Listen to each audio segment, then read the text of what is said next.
defending this pawn, and now h5. Exactly like you said, trying to play h4. And white under no circumstances can allow h4. So white has to play h4 himself. Because if white allows h4, then this pawn becomes entirely too weak. In addition, black can use the newly opened h file to attack, and this rook and this queen are stuck on this third rank defending this pawn. So again, by opening this avenue, we're forcing white to create a weakness. Now we're creating this g3 weakness. But okay, it's not over yet, because again, this square is defended 3 times. Right. We can only attack it a maximum of 3 times. We can get this queen into it and attack it too. But again, he'll have more defenders than attackers. So, what's the next stage? Well, he's got that weakness on that side, so work on the queen side. Okay, so what do we want to do? Can't really bring the rook in. Well... Are you sure? Maybe to the no, not to the e-file. If...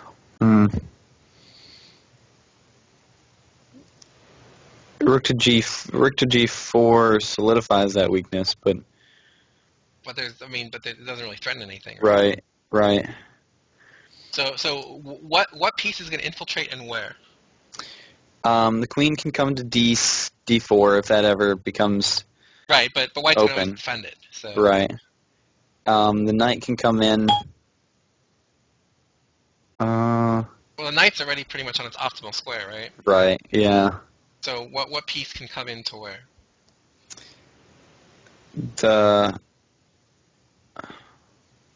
What set of squares are weak? We already mentioned it, but yeah. I mean now it's even further accentuated. So what set of squares are weak? So we have e4, we have c4. What else? Yeah, all these white squares. Right. So what can come in on the light squares?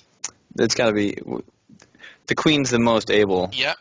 Well, it's not going to be the rook, right? And rooks can't move diagonally. So. Right, yeah. So, not yet. So black plays rook a8, or rook g8, sorry.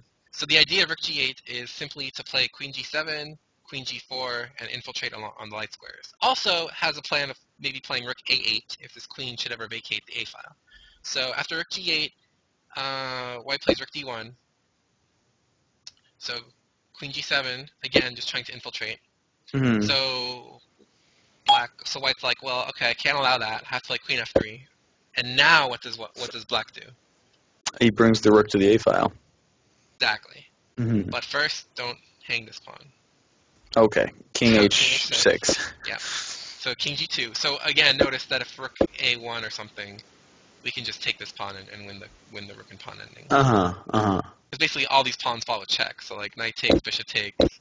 Queen takes, rook takes. So if rook a7, for example, we play here, we take this with check, then we take this, then we take this, and we're up like 4 pawns. So that rook ending is completely hopeless for white. So so white defends this pawn and plays king g2. And now what does black do? So black brings his rook to the a8 square. Yeah, exactly. Exactly. Oh yeah, and also after rook a1, yeah, that's a good point. So after rook a1, also just queen takes d4. Now the rook has to stay on the pawn. Yeah, good point.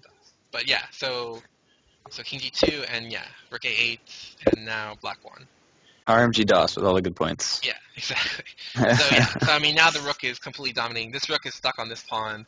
This bishop and this queen are stuck. This queen has to be stuck on this defending this g4 square.